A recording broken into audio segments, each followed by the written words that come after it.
Hi friends, welcome to day 43 of the 180 days mains challenge. Today's target was disaster management. You had to go through my mains master notes on disaster management. Guys, here I would like to tell you that I have prepared some mains flashcards for UPSC Mains GS syllabus.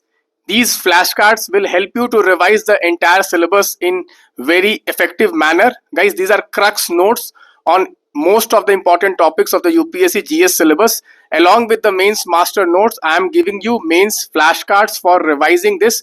So next year when you crack the prelims examination and within 90 days you have to revise the entire syllabus, so these flashcards will play a very important role.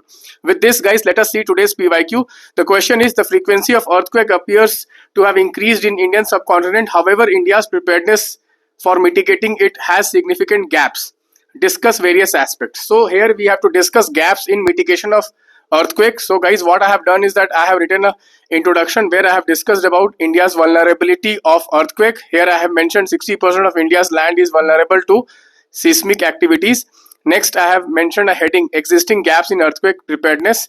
Here I have talked about weak regulation and effective enforcement of building laws. Second, lack of awareness among people.